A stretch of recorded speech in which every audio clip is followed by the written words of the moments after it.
함께 만드는 언론 미디어 협동조합 여기는 국민TV 함께 만드는 언론 미디어 협동조합 여기는 국민TV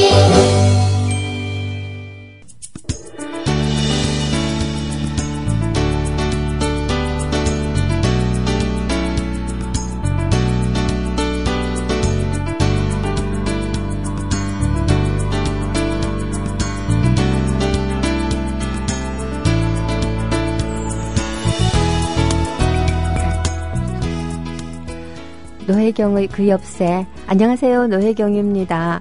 아이고, 팟빵에 이렇게 진출한 지 며칠 만에 순위가 팍팍 뛰었다고 말씀들을 하셔서요. 갑자기 막 혀도 꼬이고 입도 우물우물해지고 말이 제대로 안 나오려고 해요. 큰일 났습니다. 여하튼 오늘도 달려봅시다. 이름이 그 엽새라고 노골적으로 샌다고 많이 그러시는데요. 일부러 그러는 게 아니고 제가 원래 잘 세요. 그래서 할 수 없이 제목을 그 엽새로 붙인 거거든요. 되도록 세지 않고 북한 이야기 할 수 있도록 애쓰면서 오늘도 열겠습니다. 광고 듣고 돌아올게요.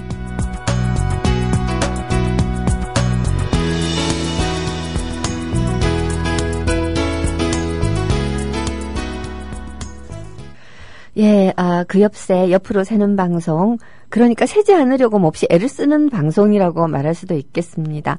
오늘 아침에 보니까요, 이 DJ 하시던 김광한 선생이 심장마비로 세상을 뜨셨다는 소식을 들었어요. 좀 약간 마음이 아픕니다. 제가 좀 여러분들이 제가 발음이 생각보다도 귀에 잘 들린다라는 말씀들을 하시는데요. 원래 경상도 사람들은 말을 이렇게 또록또록하게 잘 못해요. 그런데 제가 이 김강한 선생한테 발성을 배웠어요. 옛날에 라디오 21에 같이 근무는 좀 이상하고 같이 방송을 한 적이 있었는데 이분 시간이 제 바로 다음이었거든요.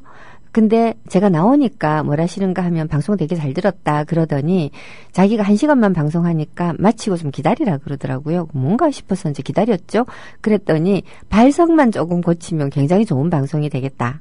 호흡도 괜찮고, 말을 풀어나가는 솜씨도 있는데, 발성이 좀 부정확해요. 그러더니 저한테 30분 동안 이 책 한 페이지를 착 펼치더니 읽어보라. 하면서 발성 연습을 시키는 거예요. 그래서 제가 이렇게 이 볼펜 물고 하는 거 이런 거 시키는 줄 알았거든요. 근데 이 볼펜 물고 하는 이런 발성 연습은 절대 하지 말래요, 이분이. 그렇게 하면 발음이 사실은 모음이 부정확해진대요. 이렇게 발성 연습을 시키는데 저는 되게 이렇게 재밌는 걸 배웠어요. 발성을 할 때 소리를 어디서 내느냐가 중요하대요. 입모양이 중요한 게 아니고. 그리고 단어 하나하나를 정확하게, 그 글자를 정확하게 표현하는 게 중요하대요. 그러니까 발성을 할 때 배에 힘을 딱 주고 스스로 생각해 볼 때 이 목구멍이나 입천장이 아니고 저기 배에서 소리가 울려 나온다라는 느낌을 가지고 느낌을 가지고 발성을 하면 일단 소리가 마이크로 쫙 빨려 들어간다는 거예요. 여러분들 노래방 가서 시험해 보세요. 아주 좋은 팁이죠. 예, 돌아가신 김광한 선생님 명복을 빌면서 편안하게 이제는 편안하게 쉬셨으면 좋겠습니다. 자, 이제 북한 얘기. 북한이 김정일이 일종의 마키아벨리스트적인, 그러나 질이 나쁜 마키아벨리스트적인 생각으로 자기 백성들의 그러니까 백성이라고 하면 안 된다. 인민의 굶어 죽어가는 인민의 고통을 어떻게 해서든지 간에 먼저 회복시킬 것인가를 생각 안 하고 자기 권력을 어떻게 하면 이어받을 것인가 쪽에 먼저 몰입을 했다라고 했는데, 한편으로는 그게 권력의 속성이다라는 말씀을 드렸죠. 우리 아몰랑 여사 같은 경우도 솔직히 말해가지고 세월호 얼마나 중차대한 사건이에요. 근데 그 세월호에 대해서는 정말 되도록 말을 아끼면서, 그리고 이번 메르스 사태 같은 것도 보세요. 이거는 정말 국가가 대통령이 사령탑이 되어서 지휘를 했었어야 될 문제이고, 스스로 사령탑까지는 아니라고 하더라도 사령탑 지정이라도 해주고 좀 정리정돈해야 되는 일인데, 그거는 안 하고 있다가 자기한테 대든다고 유승민을 퇴출시키자라는 데는 정말 앞장을 서잖아요. 이건 정말 잘못된 권력의 방식이죠. 우리 이 남한, 한국처럼 이미 민주주의가 상당히 진전된 사회에서는 사람들이 합리적인 판단을 통해 가지고, 정부가 어떤 정책을 시행하려고 할 때, 그것을 비판적으로 홍보해주는 언론이라고 할 수 있죠. 그런 언론들도 존재하기 때문에 얼마든지 국민들에게 정부가 잘하고 있음을 보여줄 수 있는 방법이 많은데 정말 아무것도 안 하고 자기 권력에 도전하는 것만 방어한다라는 건 의식이 아주 전통적 권력, 아주 정근대적 권력의 의식을 가지고 있다고 할 수 있는데요. 이 김정일은 정근대적 의식의 권력은 아닌데 카리스마 권력을 유지하고자 했기 때문에 권력을 승계하는데 굉장히 많은 공을 들인 거죠. 실제로 김정일하고 김일성하고가 공동 통치 기간이라고 불리는 기간이 거의 한 18년쯤 됐어요. 더 됐나? 하여튼 굉장히 길어요. 긴데도 불구하고 유훈 정치를 3년을 더 했다는 거죠. 그러면서 그 유훈 통치 기간에 김일성을 이어받을 수 있는 유일한 사람이 김정일이다라고 하는 거를 인민들이 납득할 수 있게끔 수많은 노력들을 했지요. 뭐 이런 것들을 보면 이 권력자에게는 자기 권력을 유지한다는 것이 굉장히 중요한 거고요. 북한이 핵을 만들어 가지고서는 자체를 보위하겠다고 하면서 결국은 미국에 요구하는 게 이 권력의 유지를 보장해 주라는 거겠죠. 예, 그런 것 같습니다. 체제 전환을 못하고 있는 굉장히 중요한 이유도 이 권력이 계속 유지된다라는 보장이 좀 없기 때문이 아닐까 하는 생각도 좀 들고요. 그리고 말씀드렸다시피 이 권력이라는 것은 한 사람이 아니에요. 지금 우리 아몰랑 여사 같은 경우도 분명히 그를 지지해주는 수많은 배후의 권력들이 있어요. 뭐 김기춘, 황교안 이런 사람들을 비롯해가지고 분명히 어떤 이 재벌들 일부는 분명히 함께 연대를 하고 있을 것이고 또 그 아래에 막무가내로 믿어주는 민주주의 사회에서는 투표할 때 쪽수가 되게 중요하니까 항상 찍어주는 쪽수가 일정 수준 있다라는 거 하고 자 이제 이런 것들이 권력의 기반이 되는데 북쪽에서도 마찬가지겠죠. 이 지지해주는 빨치산 후예 그룹들이 상류사회를 지배계층 형성을 하니까 이 사람들이 밀어주지요. 이 사람들이 밀어주는 것뿐만 아니고 인민들이 지지해주는 것도 굉장히 중요하기 때문에 이 인민들이 지지를 받기 위해서 사실 폭력적인 방법으로는 지지를 받는데 한계가 있어요. 그래서 굉장히 많은 프로파간다를 하는 거죠.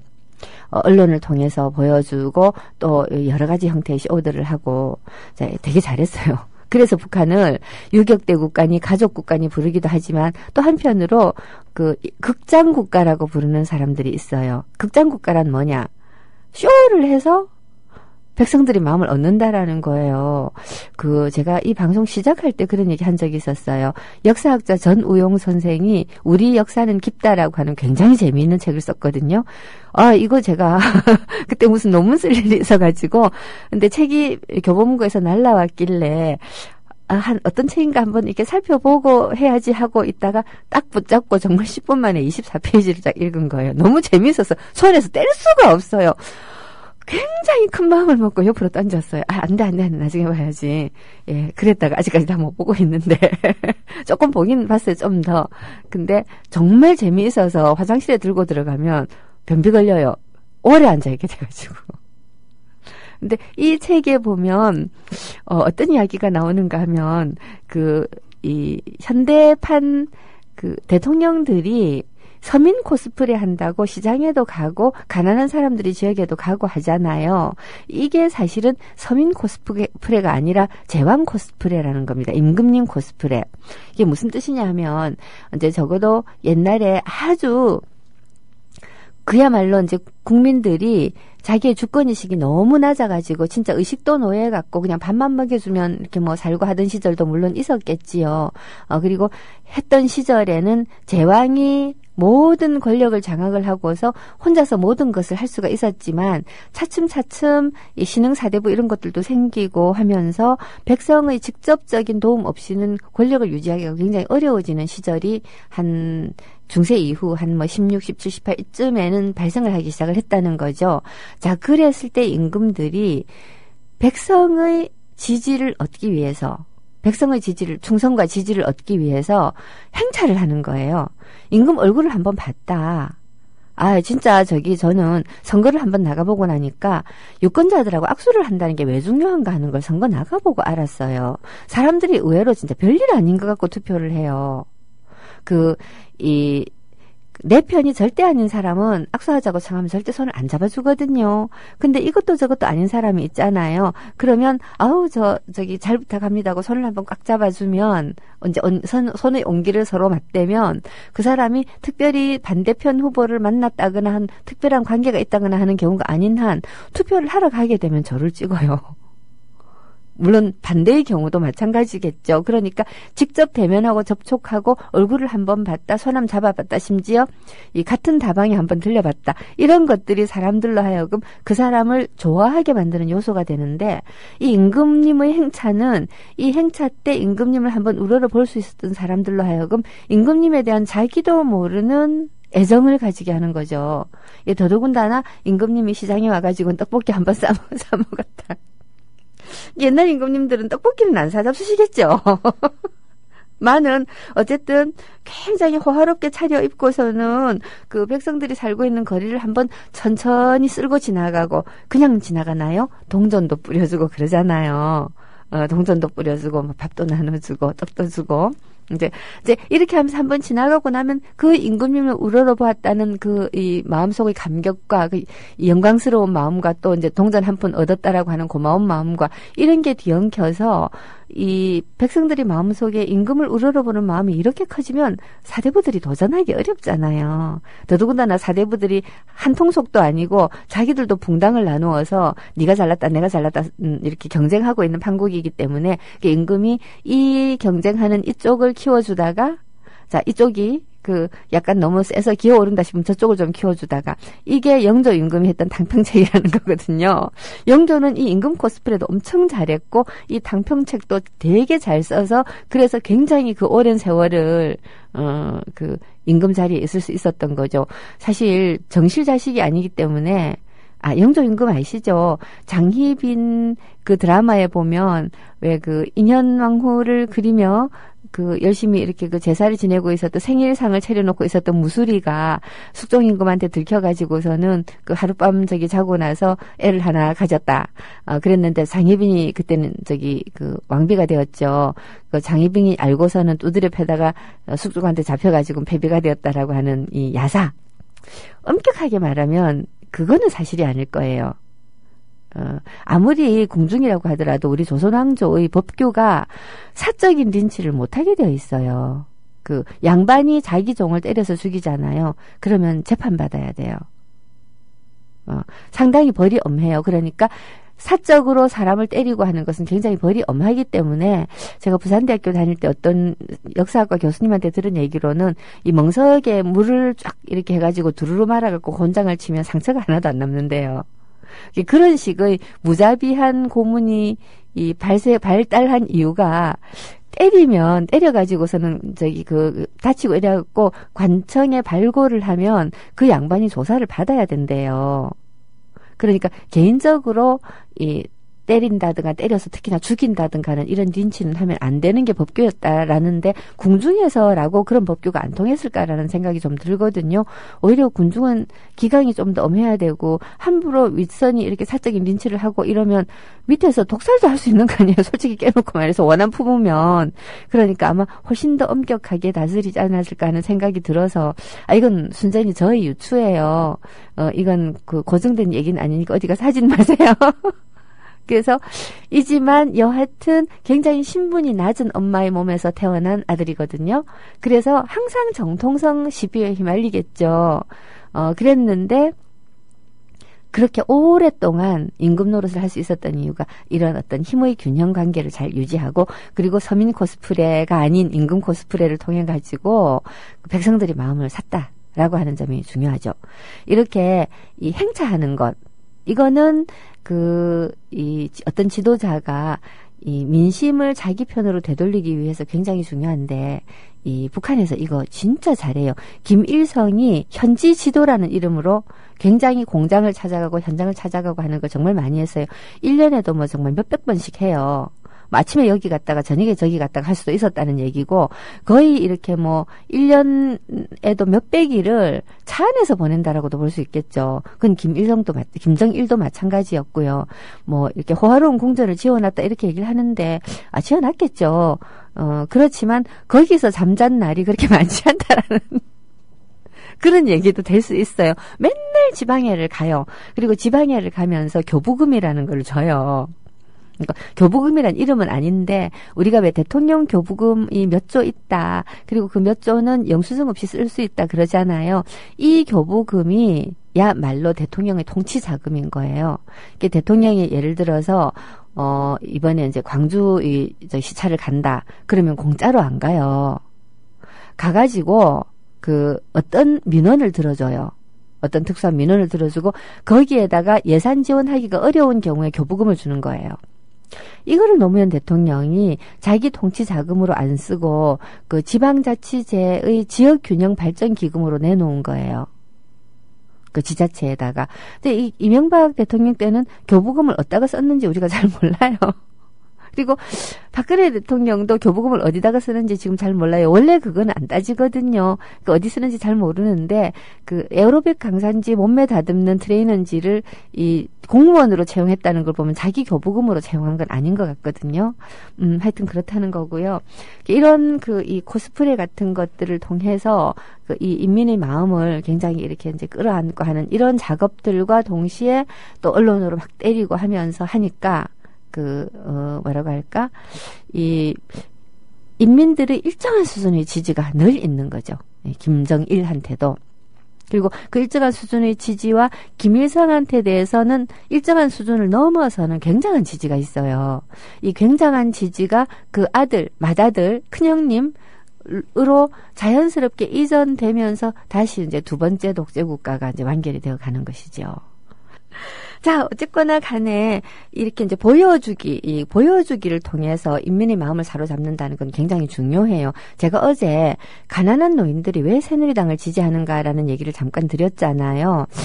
미처 말을 못했던 부분이 가난한 노인들이 지지를 하는 이유는 한편으로는 저 호화롭고 부자이고 힘센 사람이 내 편인 것처럼 느낌으로써 내가 한편으로 이 굉장히 이렇게 높아진 듯한 어떤 위안도 얻고 한편 좀 착각도 하고 동질감도 느끼고 이제 그런 것들이 있었다라고 말씀을 드렸고요. 이게 이제 중요하죠. 그리고 또 한 가지는 그 노인들 연세 많으신 분들이 6.25 전쟁도 겪고 굉장히 힘들게 살아왔잖아요. 그러니까 6.25 전쟁에 직접 전쟁 나간 사람도 있을 것이고 어려서 전쟁의 참화를 겪으면서 굶고 막 고생하고 이랬던 분들도 계실 것이고 또는 그 뒤에 태어났다고 하더라도 지질이 궁상을 떨면서 살았던 가능성이 많거든요. 이런 분들이 박정희 시절에 다 밥 좀 먹게 된 거예요. 심지어 어떤 분들은 저보다 한 10살 정도 이렇게 많으신 분들부터 제 또래 좀 아래 한 10살 아래 정도까지는 정말 이렇게 청춘 시기를 박정희 때 보냈어요. 청소년기와 청춘 시기 연애도 그때 하고 참 많이 했죠. 이제 첫사랑의 시기. 자, 이 시기가 아무리 배고프고 험난했어도 그리울 수밖에 없잖아요.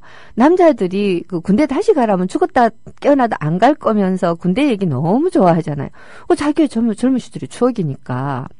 그러니까 참 그때는 정말 고생을 했을지라도 지나놓고 보면 게 다 아름다운 거예요. 원래 실제로 가보면 더럽게 짝이 없는 골목을 흑백 사진으로 찍어놓으면 더 멋지거든요.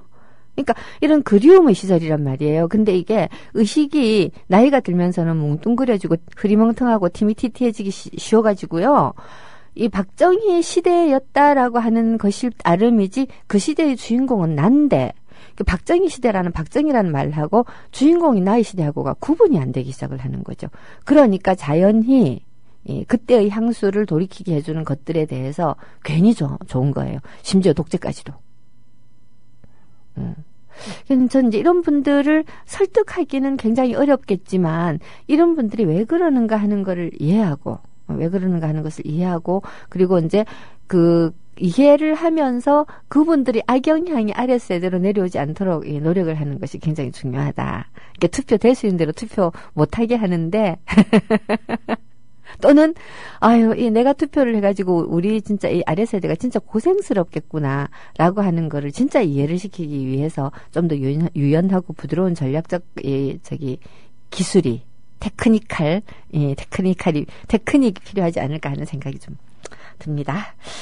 아, 근데 이건 좀 옆으로 넘어가서 어떻게 돌아가야 하나. 오늘 중으로 하여튼 김정일 이야기는 끝을 내고 다음 주부터는 김정은으로 세상 없어도 넘어가야 됩니다. 김정은한테 대해서도 사실 우리가 할 말 많잖아요. 아니 뭐 오늘 뉴스 들으니까 그 자기 아버지 때 죽인 사람의 숫자보다 벌써 7배나 죽이고 있다라고 하거든요.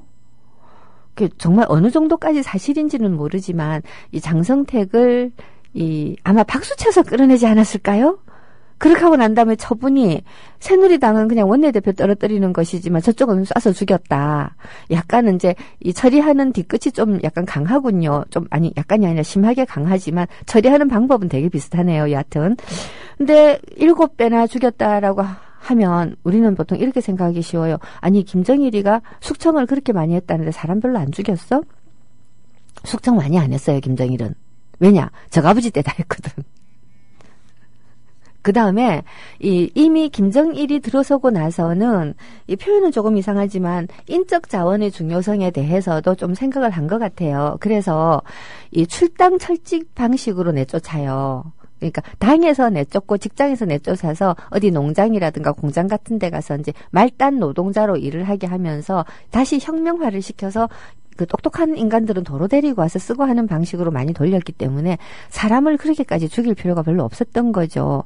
물론 그 집단 농장 같은데 저기 개마고원 같은데 얹어놓는 일은 가끔 있었다고 하는데요. 그것도 좀 애매한 게 이 자발적으로 그 험난한 지역을 내가 가가지고 개척해갖고 감자 농사 짓고 옥수수 농사 지어서 우리 인민들을 배불리라 하고 정말 이렇게 청운의 푸른 뜻을 품고 으쌰으쌰 하면서 갔었던 젊은이들도 꽤 많다는 거거든요.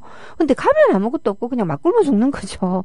와, 참, 하여튼 뭐 그렇고요. 요새 와가지고서는 제가 정말 몇 년 전만 하더라도 북한을 공부하면서 정말 감탄을 금치 못하면서 아니 이 인민들이 왜 이런 걸 참고 살아라는 생각을 참 많이 했는데 요즘 우리를 보니까 우리 참고 살잖아요. 왜 참고 사는지 좀 알 것 같아. 하여튼 뭐 그렇습니다. 자, 됐고요. 여하튼 이제 이 권력 승계를 이렇게 이제 그 제대로 한 이 김정일은 나름으로는 굉장히 애를 많이 썼습니다. 북한을 개방도 하고 북한의 이 경제를 발전시키기 위해서 굉장히 애를 많이 씁니다. 그러는 한편 이제 이 북한이라고 하는 이 아버지의 권력일 때는 사실 절대적인 지지를 받았지만 그 자기 아들의 권력은 아무리 아버지의 권력을 승계받았다고는 하나 절대적인 지지를 받는 것은 아니잖아요. 그러니까 끊임없이 이 아버지를 이용해서 국민의 마음을 하나로 이렇게 모으기 위한 노력을 합니다. 그러니까 박정희가 우리의 왜 이순신 장군을 사실은 박정희가 떼었거든요. 그 박정희 때 이순신이 우리의 영웅으로 떠오르기 시작을 했어요. 실제로 이순신은 영웅 맞죠. 영웅 맞으니까 뭐 띄워도 상관은 없지만 그리고 그 이순신의 이미지를 불행하게도 박정희가 먹어가지는 못했어요. 그 이순신이 능가해버렸지만 북한에서는 김일성이 뭐 이순신이니 뭐니 하는 우리의 모든 영웅들을 집대성한 영웅인 거죠. 자, 그래서 그 8년도까지 유은 통치 기간을 끝내고 난 다음에 헌법을 새로 공포를 해요. 이 헌법을 공포할 때는 우리는 김일성 민족이다라고 아예 박아요. 그 김일성 국가가 되는 거죠. 사회주의 국가가 아니라. 아예 박아버리고. 이런 어떤 그 법률이라든가 제도의 개편뿐만 아니라 이 김정일은 선군 정치라고 해가지고 이 군이 당을 앞서는 정치를 시작을 해요. 군이 당을 앞선다라고 하는데 사실 그게 그거예요. 옷대가리를 제외하고는 다 겹쳐요. 제일 위에 이 당 조직하고 군 조직하고 서로 이제 나란히 있고 김정일이 국방위원장도 하고 당 총비서도 하잖아요. 그 두 개를 이제 딱 쥐고 있는데 제일 위에는 같고 그다음에 위에 이제 한 10명씩은 서로 다른 권력체일지 모르지만 막상 또 군대로 가게 되면 군의 수뇌부는 몽땅 다 당원이잖아요. 자, 그러나 어느 것이 이제 우선하느냐인데 이 성군 정치라고 하는 것을 우리는 군대를 우선한다고 생각하기가 쉽잖아요. 엄밀하게 말하면 군대 같은 사상을 앞세우는 거예요. 이걸 이제 총대 사상이라고 보통 불러요. 우리 총대를 맨다 한 소리 많이 하잖아요. 총대예요, 총대. 총대 사상. 총대를 메고 내가 앞장서서 나간다라는 사상인데, 자, 이러한 사상을 고취시키고 실제로 군도 좀 우대를 하고, 그래서 군이 그 자체로 이 경제력을 쥐고 무역도 하고 뭐 이렇게 돈도 돌리고, 우리가 제가 이 방송 처음 시작할 때 사실은 북한의 국민소득이 어느 정도 되는지 정확하게 모르고 지금 외부에서 추산하는 것보다는 조금 높을 거야라고 말씀을 드렸는데요. 그 이유가 이 김정일이 직접 행사하는 교부금의 규모를 우리가 모르죠. 대통령 교부금이 어느 정도 된다는 것은 우리가 알고 있지만 김정일의 교부금이 아니라 이제 김정일이 직접 유지하는 그 경제, 보통 궁중경제라고 부르거든요. 이 궁중경제의 규모가 어느 정도 되는지 우리가 모르고요. 그다음 군 경제의 규모가 어느 정도 되는지 몰라요. 외부에서 아는 것은 내각이 관리하는 인민경제, 인민경제의 규모는 외부에서 알지만, 그리고 북한이 발표를 해요. 그렇지만 실제로 이제 그런 이 숨어있는 경제의 규모는 우리가 잘 모르는 거죠.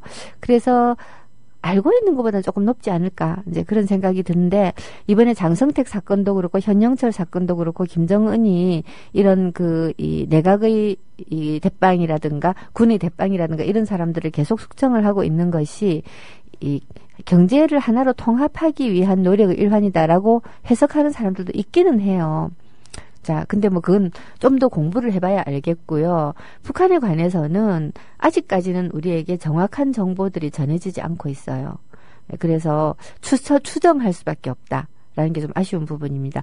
저도 이 방송을 하기 위해서 다시금 저는 문학 전공이니까 잡지만 들여다봤는데 북한 사회를 들여다보기 위해서 기사들을 이렇게 많이 보다가 보면 대부분 다 북한 대학원 출신들이 기자예요. 예, 근데도 자기가 놓여 있는 상황에 따라서 이제 이 대상을 해석하는 눈들이 다 조금씩 다르고, 팩트도 소스가 중국 쪽 소스냐, 어디 쪽 소스냐, 미국 쪽 소스냐에 따라서 소스들도 다 조금씩 다르고 해서 남북 간의 직통 라인이 빨리 재개되었으면 하는 마음이 굉장히 크고요. 좀 왔다 갔다 했으면 좋겠다라는 생각도 참 많이 듭니다. 왔다 갔다 해야 되는 가장 중요한 이유가 결국은 평화기조를 유지해서 우리가 이 안보에 드는 비용을 더 이상 지불 안 해도 되었으면 하는 마음이잖아요. 안보 비용이라면 우리는 군비 비용만 생각하는데요. 사실은 우리나라의 환율이라든가 또는 관광이라든가 이런 데도 안보 상황이 굉장히 영향을 미쳐요. 요즘 보니까 안보보다는 메르스가 더 영향을 미치는 것 같긴 한데, 이 북한이 미사일 쏘는 것보다 메르스가 관광객을 더 많이 떨어뜨리는 것 같긴 하지만, 자, 그래도 어쨌든 이런 안보 비용이 굉장히 크다는 것. 그래서 북한에 대해서 조금 더 잘 알게 되면 최소한 안보 비용을 어느 정도 줄일 수가 있는 거죠. 자, 노래 한 곡 더 듣겠습니다. 이번에도 좀 파격적인 선곡이라고 하실지 모르겠어요. 제가 되게 좋아하는 사랑 노래인데, 제가 조만간 시집을 낼 예정이거든요. 주로 이제 좀 쑥스럽긴 하지만, 제가 제일 처음은 당연히 아닙니다. 노사모라고 할 때 노무현을 사랑하는 사람들의 모임이라고 하는 말은 제가 만들어낸 말은 아니에요. 노사모 회원들이 게시판에서 우리는 노무현을 지지하는 게 아니라 사랑하는 거다, 이런 얘기들을 되게 많이 했고, 근데 그 사랑이란 말이 나오게 된 계기는 아무리 생각해도 제가 좀 제공한 것 같아요. 왜냐하면 팬클럽이다, 팬클럽이라는 것은 그냥 사랑하는 거야 따위의 얘기를 좀 많이 했어요.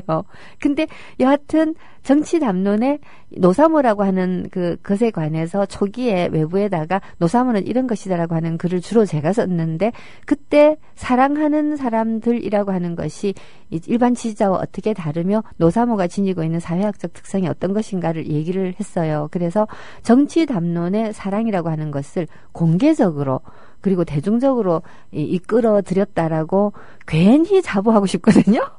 물론 이 사랑한다라는 것이, 사랑이라고 하는 말이 지니고 있는 이 내포가 굉장히 크기 때문에 자기 마음대로 해석해서 거의 뭐 스토커 수준도 사랑이라고 부르기도 하고 해서 사랑에 관한 훈련이 많이 필요하긴 합니다. 그래서 제가 이거를 또 이렇게 시로써도 좀 정리를 해야 되겠다는 생각에 앞으로 연애 시집을 좀 낼 생각이거든요. 그래서 요즘 사랑 노래들을 되게 많이 듣고 있는데, 선군 정치나 총대 사상에 관해서는 좀 이야기가 되게 길어요. 그리고 제가 여기에 대해서 아주 전공자는 아니에요. 대강 그냥 교양 있게 설명할 수는 있지만요. 뭐 기회 있으면 국민의힘에서 이렇게 북한 관련 교양 강좌를 한번 개설해 보고 싶은 생각도 좀 있는데, 여하튼 이 선군 정치 또는 총대 사상 이런 것들을 이 김정일이 본격적으로 국방위원장이 되고 지도자로 나서면서 내세우기 시작을 했거든요. 심지어 북한에서는, 북한도 보면 역사 이렇게 왜곡 또는 역사 새로 쓰기를 되게 자주 해요. 그러니까 처음에는 이 총대 사상이나 이런 것들이 언제부터 시작이 되었다라고 얘기하다가 나중에는 막 거슬러 올라가서 옛날에 김정일이 6.25 전쟁 동안에 김일성한테서 총을 한 자루 받았대요. 예, 그때로 막 거슬러 올라가고 막 그러거든요. 그러니까 막 계속 거꾸로 가요. 처음에 시작되었을 땐 이랬다가, 그래서 북한 문헌을 공부를 할 때는 이게 언제 작성된 건가 정말 중요해요. 그러니까 이게 언제 작성된 문헌인가. 다시 말해서 그보다 한 5년 전이나 10년 전에 출판되었던 것을 보게 되면 전혀 다른 얘기일 수도 있어요. 근데 그 다른 얘기의 수준이라고 하는 것이 굉장히 다르지는 않아요. 아주 숫자가 조금 달라진다든가, 정말 이렇게 몇 개의 단어가 달라진다든가, 아니면 심지어 조사가 조금 달라진다든가 하는 정도 수준이지만, 그런 정도를 바꿔서도 사실 의미가 달라지거든요. 예, 라게이즈님께서 인듯 아닌 같은 이런 말 좀 흐리뭉텅해서 싫다고 하셨는데, 저도 분명한 걸 좋아하지만 이 표현상의 묘미를 살려서 가사를 썼다는 점에서 점수를 준다라는 것이지요. 우리말이 이다와 아니다와 같다가 다 다르다라는 걸 얘들이 정확하게 알고 쓴 거잖아요. 그런 아리송한 상태가 썸이다라는 그 표현도 아주 정확하게 한 거고, 이 북한에서는 이 우리말이 조금만 달라져도 의미가 아주 달라진다라고 하는 점을 정확하게 이용을 해가지고 문헌들을 슬쩍슬쩍 고치면서 거슬러 올라가요. 연원도 거슬러 올라가고, 이야기도 또 새로 지어내는 말들은 또 있죠. 그전엔 한 번도 얘기 안 한 것들이 있잖아요. 그랬다가 사실은 이랬습니다 하면서 그 뒤에 이것이 최초다라고 했던 것들을 뭉개는 거죠. 이제 그런 식으로 역사를 되게 많이 바꿔놓습니다. 되게 이제 어쨌든 그렇지만 김정일 치하에는 선군 정치라고 하는 것을 내세웠기 때문에 어떤 학자들에 따라서는 이 선군 정치가 말하자면 선군 사상이 주체 사상을 대신하는 북한의 새로운 통치 이념이다라고 이야기하는 분들이 많은데요. 아니고, 주체 사상은 엄격하게 말하면 김일성의 사상을 김정일이 집대성한 겁니다. 그리고 황장엽이라고 하는 분이 자기 거를 표절했다라고 이제 두들두들 했다라고 하는데, 엄격하게 말하면 이론 투쟁에서 황장엽이 진 거예요. 이제 김정일 방식으로 주체 사상을 해석하는 것하고 황장엽 방식으로 주체 사상을 해석하는 것이 이제 이미 한 91년 정도부터 북한 내부에서 해석 투쟁이 있었대요. 그러니까 황장엽에 대한 김일성의 총애가 굉장히 대단했었던가 봐요. 자, 그리고 이제 사실은 북한을 승계할 수 있는 것은 아들이라서가 아니라 주체 사상을 가장 잘 실현할 수 있고 가장 잘 알고, 그리고 김일성을 가장 잘 떠받드는 최고의 효자, 그러니까 대가정의 맏아들이 될 만한 사람들이 계승자가 승계자가 되는 것이기 때문에, 김정일이 비록 후계자로서 결정이 되었다고는 하지만 김정일보다 훨씬 더 북한을 잘 해석하고 이해하는, 그리고 통치할 수 있는 사람이 나타날 때는 사실은 교체될 수 있는 거잖아요. 광해군이 있다고 하더라도 영창대군이 너무 어렸는데 그때는 핏줄만 갖고 바꿔치기 하자고 했기 때문에 결국 죽었지만, 광해군이 있다고 하더라도 광해군의 지위가 흔들릴 수 있는 것처럼 북한에서도 엄밀하게 말해서, 물론 지나간 일이긴 하지만 엄밀하게 말해서 흔들리지 말라는 법은 없는 거예요. 이러니까 내부에서 이제 권력 투쟁이 담론 투쟁의 형식으로 나오는 거죠. 주체 사상을 이렇게 해석하자 저렇게 해석하자. 김정일이 이긴 거죠. 저는 그렇게 봅니다. 자, 이기고 나서 김정일이 말하자면 자기의 해석에 의해서 세워진 나라의 최종 결정판으로 김일성 민족국가가 되는 겁니다. 김일성 국가. 자, 이랬는데 선군 사상이 다시 따라 나온다고 해서 선군 사상이 주체 사상을 대신하는 거냐? 아니고요.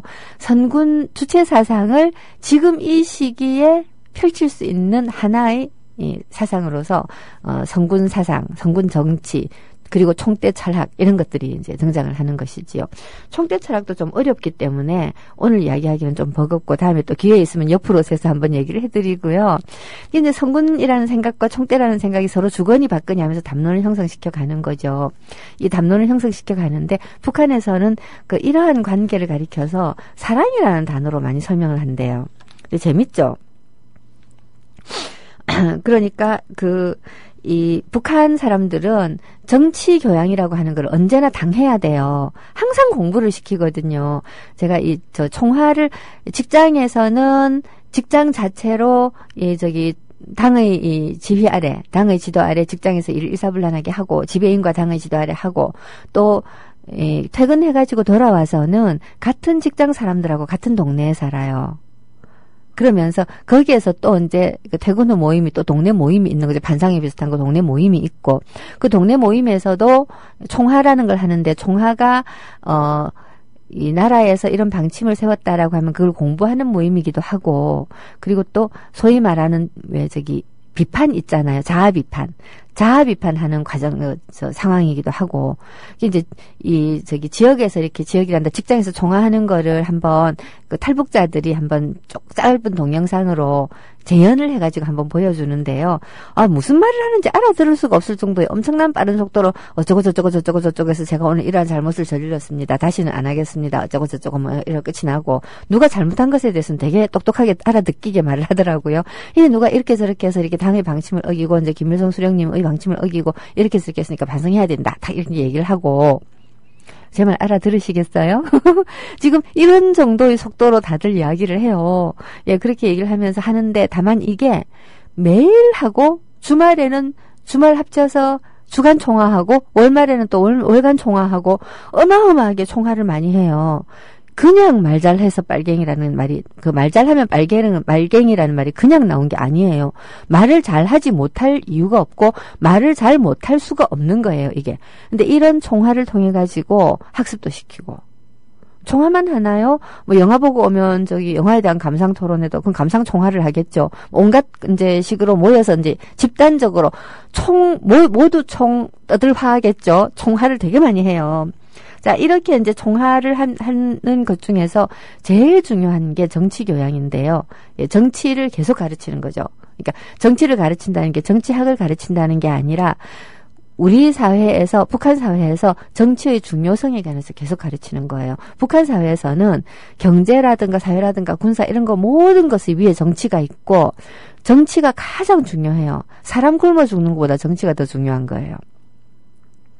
항상 정치 총화를 하는데 이 정치 총화에서 총대 철학하고 성군 정치하고의 관계가 사랑의 관계다라고 표현을 한대요. 근데 재밌죠? 여기다가 사랑을 갖다 붙인다는 거 저는 얼마 전에 알았거든요. 책 한 권 읽다가 극장국가라는 책이 있어요. 그 책을 한 권 읽다가 재밌다 이렇게 생각했어요. 또 옆으로 좀 셀게요. 제가 아까 전우영 선생의 우리 역사는 깊다를 되게 재밌는 책이라고 했는데 북한을 호기심이 있어서 공부하고 싶은 분들이 계실 거 아니에요. 꼭 전공을 안 하더라도 한 권을 읽으란다면 저는 이 극장국가라는 책을 추천하고 싶어요. 이 극장국가가 이 서방세계, 우리 한국도 포함한 서방세계에서 북한이 어떻게 해서 세습을 성공하고 망하지 않았는가. 91년도 체제 전환이 있고 94년도 김일성이 죽고 또 이렇게 대기근 사태가 몰아닥쳐서 사람들이 그렇게 많이 죽고 했는데도 어떻게 해서 망하지 않고 김일성에서 김정일로 권력이 세습이 될 수가 있었던가 하는 게 정말 의문이죠. 너무나 의문스러워서 여기에 대해서 이제 연구조사를 해서 펴낸 책이에요. 제목이 정확하게 얘기하면 극장국가 북한 카리스마 권력은 어떻게 세습되는가인데 제가 참 불행히도 이 책을 처음에 영어로 읽었거든요. 무슨 말인지 잘은 모르겠으나 뭔가 좀 설득력이 있었는데 다행히 번역이 되어서 나왔어요. 한 2년 전에. 근데 굉장히 재밌어요. 제가 학생들을 가르치면서 이 책을 읽혔더니 학생들이 눈이 뜨이는 것 같다고. 이 책은 북한에 대해서 전혀 비난하지 않아요. 북한을 이상한 전근대적인 국가라고 부르지도 않고 그냥 정상적인 경로를 따라서 발전하고 있는 근대 국가의 일종이라고 불러요. 그런데도 불구하고 이 책을 다 읽고 나면 북한에 대해서 굉장히 명료한 비판적 시각이 생긴다는 아주 재미난 효과도 있어요. 그러니까 잘 알면서 비판적으로 볼 수 있게 되는 거죠. 그리고 이 부가적인 소득으로 지금 남한에서 지금 이 전근대적 권력으로 되돌아가기 위해서 또는 사실 박근혜는 자기 아버지의 카리스마 권력으로 돌아가고 싶을 수도 있겠죠. 그 몸부림치는 지금 정권의 우스꽝스러운 면모를 또 굉장히 이 패러딕하게 풍자적으로 볼 수가 있을 것 같아요. 좋은 책이니까 꼭 추천을 하는데 단지 장비에서 나왔어요. 그 신경숙에 대해서 잭소리 안 하고 있는 장비 약간 기분 나빠요. 하여튼 그렇습니다. 자, 북한에서의 사랑이라는 말로 돌아가서 유난히 사랑 소리를 많이 하더라고요. 깜짝 놀랐어요. 저는 이제 사랑은 시인들만 사랑 타령하는 줄 알았는데 아니 이 명색이 철학한다는 사람들이 사랑을 얘기를 해? 근데 가만히 생각하면 일리가 있는 이야기예요. 주체 사상 자체가 모든 것이 사람이 중심이고 어쩌고저쩌고 하는 굉장히 종교적인 특성을 가지고 있는 그 사상이라고 말씀을 드렸잖아요. 그 조직 구조도 그렇고 담론을 풀어나가는 형태도 그렇고 굉장히 종교적이에요.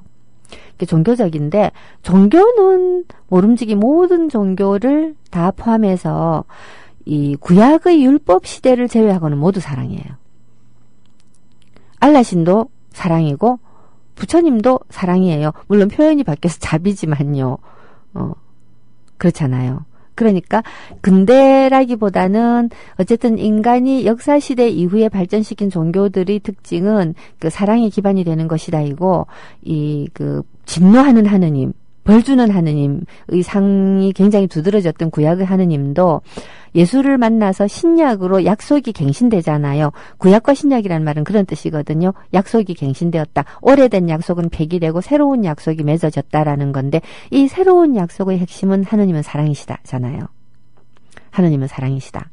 자, 그러니까 이 사랑 담론이 모든 종교의 기반이 되는 사상이라고 할 수 있는데 그 종교적인 사상하고 굉장히 구성이 비슷한 주체 사상에 사랑이 등장을 안 하면 오히려 이상한 거죠. 내가 멍청했던 거예요, 한마디로. 당연한 거지. 좋다는 뜻은 아니에요. 그냥 당연하다라는 거고요. 근데 이게 정말 종교적인 사랑의 원리하고 너무나 비슷하다라는 거를 제가 극장국가를 읽으면서 힌트를 얻었는데요. 소니아 랑이라고 하는 인류학자가 있어요. 이 소니아 랑이라고 하는 사람이 뭐라고 얘기했냐면 북한에서 이상적인 사랑의 관계, 남녀 관계도 있고 많이 있잖아요. 그렇지만 모든 관계에서 가장 이상적인 사랑의 관계는 삼각 관계래요. 이게 무슨 소리냐? 예를 들어서 어떤 소설이 있어요. 제철소 노동자하고 그 여자친구, 그렇죠? 여자친구가 있어요. 그 여자친구는 그 연인이죠. 자기 이제 친구의 여동생인데 이 사람의 사랑의 관계는 어떤 식으로 묘사가 됐는가? 80년대 소설인데요. 남녀 간의 연애가 그 자체는 의미가 없대요. 의미가 없고 지도자와 공통된 정서적 관계를 맺는 그 안에서 의미가 발생을 한다는 거죠. 즉 나도 김정일 지도자 동지 또는 이제 김일성 수령 동지를 사랑하고 너도 사랑하고 그 사랑 안에서 우리는 하나가 된다. 자, 하느님의 사랑 안에서 우리는 하나가 된다라는 말하고 똑같이요. 근데 사실 이거는 두 가지 의미로 해석할 수 있어요. 실제로 주체 사상이 굉장히 신학적인 그 사상 체계를 가지고 작성되었을 수 있고요. 또 한 가지는 이게 굉장히 인류학적 토대를 가지고 있는 사상이라고 할 수도 있어요. 이 폭력과 성스러움이라고 하는 책을 썼고, 이제 이럴 때 딱 늙었어요. 소설의 이론을 썼던 인류학자가 있어요. 희생양이라고 하는 그 책도 썼는데요. 근데 이 인류학자가 폭력과 성스러움. 갑자기 이분이 이름이 뭐더라? 르네 지라르. 예, 그래요. 르네 지랄 한다라고 불렀는데요. 이분이 소설의 이론이라고 하는 상당히 탁월한 저서예요. 이 저서에서 이 모든 욕망은 삼각관계다. 라고 하는 얘기를 했어요. 욕망의 삼각형. 그러니까 사람은 어떤 것에 대해서 추구하고자 할 때 직진하지 않고 매개를 통해서 간다라는 거예요. 제가 지난번에 슈발리의 자존심이라는 얘기를 한번 말씀드린 적이 있어요. 그 슈발리의 자존심. 나도 가끔은 주목받는 생이고 싶다. 그런데 구두선전이라고 그랬잖아요.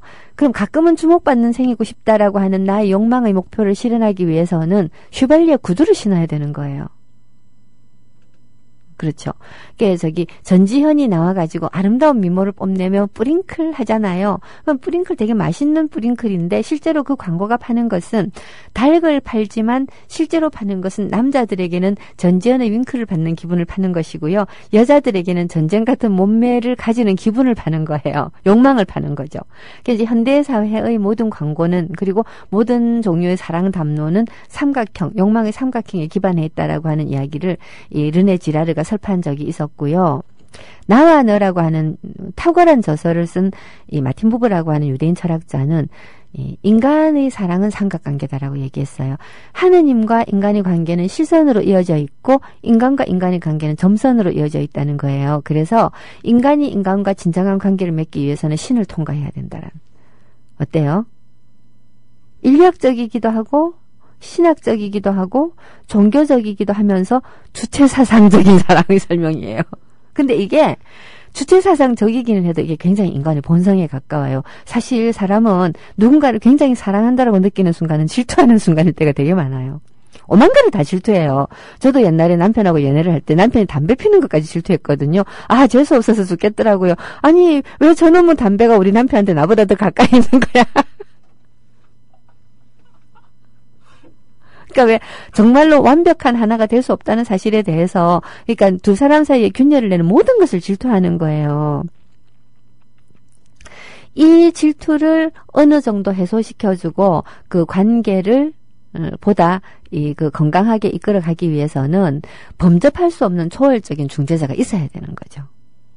이 현대 광고는 이거를 물건으로 바꿔놓음으로써 인간을 굉장히 무라시켰다. 굉장히 타락시켰다.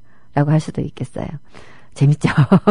이런 얘기는, 사실은 이런 얘기는 한 몇 시간 두고 정말 강의를 해야 되는 건데, 오늘 제가 너무 엑기스만 뽑아가지고, 예, 말씀드렸어요. 예, 그, 워렌 버핏님께서 북한 삼각관계는 기독교 삼위일체나 뭐 이런 것들이 변형이다라고 말씀을 하셨어요. 맞습니다. 사실 북한은 김일성교 국가다라고 말씀하시는 분들도 되게 많아요. 자, 뭐 그냥 김정일에 관해서는 할 말 정말 많지만 여하튼 이렇게 해서 이 사람이 승계하고 그 자기 아들에게로 어떻게 넘겨줬는가 하는 얘기부터 다음 주에 하도록 하겠습니다. 자, 안녕히 계세요. 다음 주에 뵐게요.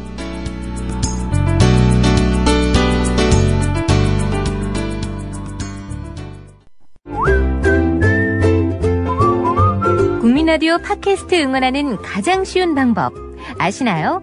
다운로드하기, 별점 주기, 댓글 달기, 구독하기. 국민라디오 팟캐스트 널리 알리는 가장 쉬운 방법. 다운로드하기, 별점 주기, 댓글 달기, 구독하기.